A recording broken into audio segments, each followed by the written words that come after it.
Vous le savez peut-être, mais aujourd'hui, nous sommes le jour Star Wars, le 4 mai. Cette drôle de tradition est née d'un jeu de mots anglais. Le 4 mai se dit May the 4th, et des gens ont fait le rapprochement avec May the Force be with you, que la force soit avec vous. C'est donc un Stardox spécial que je vous réserve aujourd'hui, un top 10 des choses que j'aime dans Star Wars. Starkiller. Starkiller mérite pour moi une place dans ce top 10. Je ne vais pas spoiler son histoire car ma série de let's play sur le pouvoir de la force la raconte. Le seul point négatif à Starkiller, c'est que depuis le rachat de Lucasfilm et LucasArts par Disney, il est devenu légende, même si la base qui porte son nom est canon. Canon et légende. Outre le fait que Starkiller n'est plus dans le canon, j'adore le fait qu'il y ait un canon et un légende. Ces notions sont extrêmement utiles pour faire le tri dans l'univers Star Wars. Avant le rachat par Disney, c'était le chaos. On se perdait très facilement entre les livres, les films, les jeux vidéo. Il était impossible de ne pas trouver des contradictions au sein même de ce trop vaste univers.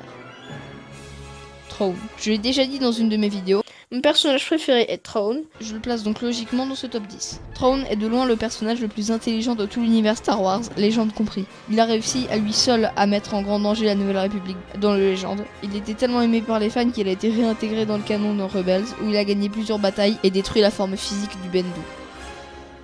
L'extension. Étant donné que la majeure partie de l'univers Star Wars est passé légende, il faut donc repartir à zéro pour reconstruire cet univers. Il est donc en expansion continue, car il faut remplacer les faits du légende. Là où Kyle Katarn dérobait les plans de l'étoile noire, la mission Rogue One a été créée pour remplacer ce fait devenu légende. Et cela nous permet d'en apprendre toujours plus à propos de Star Wars. Les sabres laser. Comme tout fan de Star Wars qui se respecte, j'adore les sabres laser, surtout celui de Starkiller.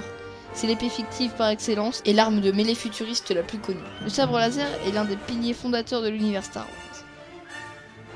Les batailles. Liées très étroitement au sabre laser, les batailles représentent les points culminants des films, au point qu'il y en a une par épisode. La bataille de Naboo dans La Menace Fantôme, la bataille de Geonosis dans L'Attaque des Clones, la bataille de Coruscant dans La Revanche des Sith, la bataille de Scarif dans Rogue One, la bataille de Yavin dans Un Nouvel Espoir, la bataille de Hoth dans L'Empire contre-attaque, la bataille d'Endor dans Le Retour du Jedi, la bataille de Starkiller dans Le Réveil de la Force et la bataille de Krayt dans Les Derniers Jedi. Les Lego. Ce n'est une surprise pour personne, j'adore tout ce qui touche aux Lego Star Wars. Les Lego Star Wars représentent un bel exemple de maquettisme, même si l'échelle n'est quasiment jamais respectée pour ce qui est des véhicules. Par exemple, le X-Wing fait la taille d'un destroyer, ce n'est pas normal. Un film par an. Si certains d'entre vous ne le savaient pas, Disney a grandement amélioré l'univers Star Wars en décidant de faire un film par an en alternant spin-off et épisodes de la saga, et ce jusqu'à au moins 2025. Les musiques. Je suis fasciné par toutes les musiques de Star Wars. Un sujet qui me tient à cœur, les musiques de Star Wars. Les musiques de Star Wars sont extrêmement importantes, voire même fondamentales dans les films. John Williams a réussi le coup de force d'animer brillamment un film futuriste comme Star Wars avec de la musique classique, ce qui est impressionnant. Les musiques sont parfaitement adaptées au moment qu'ils représentent et cela rend un résultat génial. Star Wars.